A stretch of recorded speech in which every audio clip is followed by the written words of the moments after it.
শিম যখন একঘেয়ে খেতে ভালো লাগবে না, তখন এই রেসিপিটা আপনারা ট্রাই করবেন। আজকের রেসিপি হলো শিমের ভর্তা। এই ভর্তাটা একদম নতুনত্ব বানানোর চেষ্টা করেছি, তাহলে আপনারা শুরু থেকে শেষ পর্যন্ত ভিডিওটা দেখুন। আশা করি আপনাদের খুব ভালো লাগবে। প্রথমে এখানে 500 গ্রাম শিম নিয়েছি।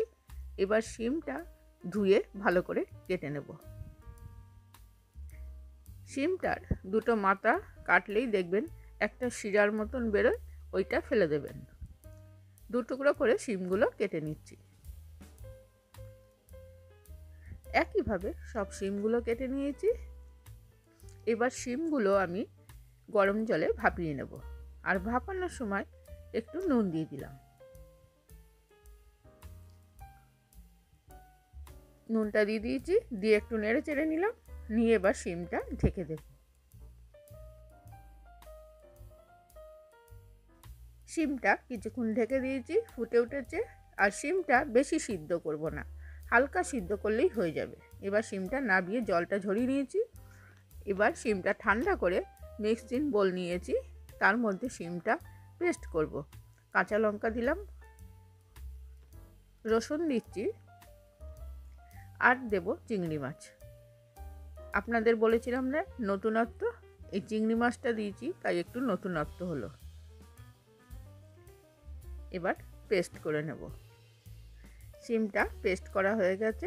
কেমন পেস্ট করেছি আপনাদের দেখিয়ে দিলাম। গ্যাস জেলে কড়া বসিয়ে দিয়েছি। কড়ার মধ্যে দিচ্ছি সর্ষের তেল, আর তেলের পরিমাণটা একটু বেশি দিলাম। আর দিচ্ছি ফোড়নে কালো জিরা,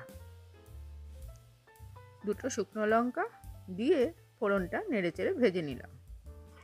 ফোড়নটা ভাজা হয়ে গেছে। এবার শিমের পেস্টটা দিয়ে দিলাম। পেস্টটা দিয়ে অনবরত নাড়তে হবে, না হলে কি হবে, কড়াতে লেগে যাবে। এবার দিচ্ছি হলুদ, নুন আর একটু চিনি। আর দেখবেন যে কোনো ভর্তাতে একটু চিনিটা দিলে মিষ্টি মিষ্টি লাগে, খেতে ভালো লাগে। ভর্তাটা বেশ কিছুক্ষণ সময় নিয়ে আমি টানিয়ে নিয়েছি, আপনাদের পুরোটা দেখাইনি। রান্নাটা প্রায় 10 থেকে 15 মিনিট করেছি। ভর্তাটা একদম শুকিয়ে গেছে। এবার নামিয়ে নিলাম। এবার গরম গরম ভাতের সঙ্গে আমি পরিবেশন করছি। এই ভর্তা দিয়ে এক থালা ভাত নিমেষেই শেষ হয়ে যাবে, আর অন্য কিছু লাগবে না। আশা করি আজকের রেসিপিটা আপনাদের ভালো লেগেছে। ভালো লাগলে লাইক, কমেন্ট, শেয়ার, আমার চ্যানেলটি সাবস্ক্রাইব করে দেবেন। আজকে তাহলে আসি। নমস্কার বন্ধুরা।